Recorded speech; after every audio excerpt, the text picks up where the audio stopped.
मी गौरव कुमार इंगळे, जिल्हा वाशिम, राहणार मंगरुळपीर या ठिकाणी अनेक वर्षापासून आम्ही पर्यावरण संवर्धन आणि संरक्षणाचं काम करीत आलेलो आहोत आणि आमचा जिल्हा हा एक बायोडायव्हर्सिटीच्या माध्यमातून म्हणावं किंवा पर्यावरणाच्या अनुषंगाने एक सेन्सिटिव्ह असा जिल्हा आहे आणि असे अनेक जिल्हे महाराष्ट्र राज्यामध्ये आहेत जिथे वाघ नाही पण पर्यावरण मात्र बऱ्यापैकी समृद्ध आहे आणि जिथे कुठे पर्यावरणाला थ्रेट आहे अशा ठिकाणी आज खऱ्या अर्थाने ट्रेस करण्याची गरज आहे। माननीय मंत्री महोदयांनी इंटरव्ह्यूमध्ये बोलताना एक गोष्ट फार सुंदर बोललेत की आपल्याला वाघांना जर स्थानांतर करायचं असेल तर आधी आपल्याला कुरणचा विकास करावा लागेल, कुरण क्षेत्रांचा विकास करावा लागेल आणि त्या चंद्रपूर जिल्ह्याच्या आजूबाजूला कुठे कुरण क्षेत्राचा विकास करता येईल का या अनुषंगाने आपण आज विचार करत आहोत असं मंत्री महोदयांनी त्या ठिकाणी सांगितलेलं आहे।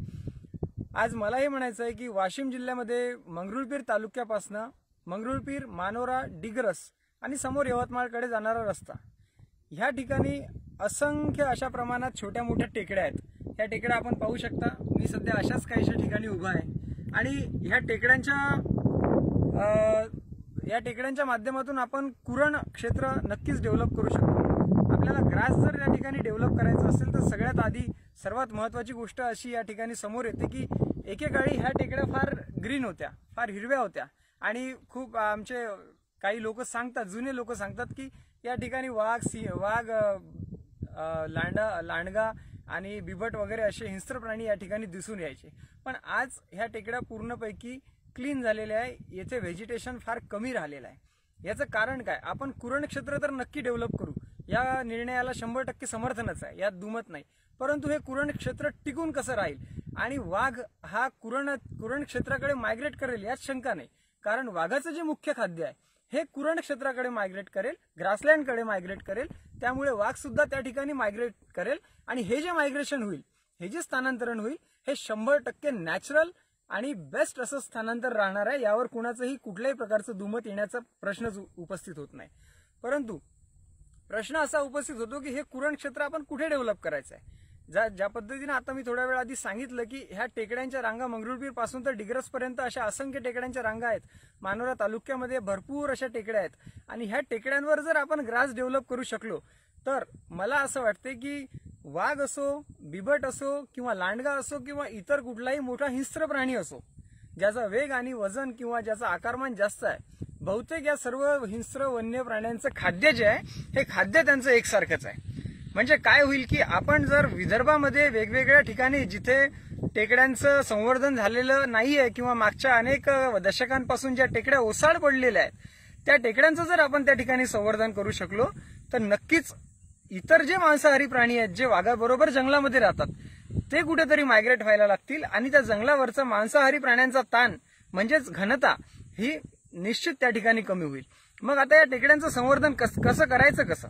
इथे बेसिक प्रॉब्लेम हा आहे की ग्रेझिंग, भारत हा पशुधनामध्ये एक प्रथम क्रमांकाचा देश जगामध्ये या ठिकाणी आहे आणि याची जी गुरेचराईची समस्या आहे ही गुरेचराईची समस्या मात्र आपण अनेक वर्षांपासून, दशकांपासून सॉल्व्ह करू शकलेलो नाहीये। मग ही गुरेचराईमुळे काय होतंय?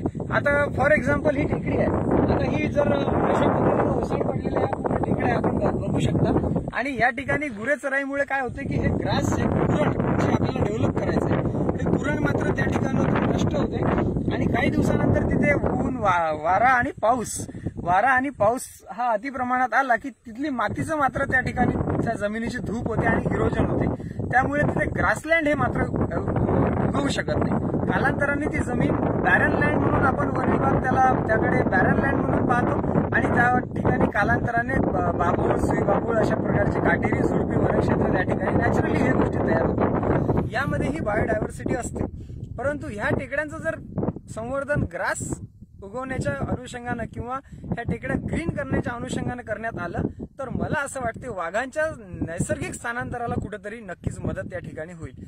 मग या ठिकाणी आपल्याला काय करता येईल? जर ह्या टेकड्या फॉरेस्टच्या असतील तर फॉरेस्ट डिपार्टमेंटच्या माध्यमातून आणि रेव्हेन्यूच्या असतील तर रेव्हेन्यू डिपार्टमेंटच्या माध्यमातून त्या टेकड्या जिथे असतील, ज्या ग्रामपंचायतमध्ये, ज्या नगरपालिका क्षेत्रामध्ये त्या टेकड्या असतील किंवा ज्या स्थानिक स्वराज्य संस्थेच्या अधिपत्याखाली असणाऱ्या एरियामध्ये त्या टेकड्या त्या ठिकाणी असतील तर त्यांचं संवर्धन हे त्यांच्या माध्यमातून झालेलं कधीही योग्य राहील आणि यामध्ये सगळ्यात मुख्य पॉइंट असा येतो की जी गोष्ट या ठिकाणी आपल्याला अपोज करते ती म्हणजे ग्रेझिंग, गुरेचराई, जी आपण कम्प्लिटली रोखू शकत नाही. कारण त्या गुरेचराईवर अनेक हजारो लाखो लोकांचा जीवन मरणाचा प्रश्न त्या गुराढोरांवर आहे. तर या ठिकाणी आपल्याला काय करता येईल की हे ग्रास या टेकड्यांवर अवेलेबल करून उगवून या टेकड्यांना सगळ्यात आधी प्रोटेक्शन देऊन याच्यावरती ग्रास उगवून आणि हे ग्रास याच्यावर उगवतं झालं की त्या स्थानिक स्वराज्य संस्थेच्या माध्यमातून किंवा त्या ग्रामपंचायतच्या माध्यमातून ते ग्रास मॅन्युअली कट करून गुरेचराईसाठी येणाऱ्या लोकांना ते अवेलेबल करून देता येईल. आणि या माध्यमातून अजूनही काही उद्दिष्ट साध्य होऊ शकतात. तर हे जे पर्यावरण संवर्धनामध्ये व्याघ्र संवर्धन आणि वाघांची वाढलेल्या संख्येमुळे वाघांचं स्थानांतरण हा जो नव्याने विषय आज समोर आलेला आहे, तर खऱ्या अर्थाने यामध्ये वन विभाग जो इनिशिएटिव्ह घेत आहे, यामध्ये वन विभागाचा एक वन्यजीव प्रेमी म्हणून मी हार्दिक अभिनंदन सुद्धा करतो.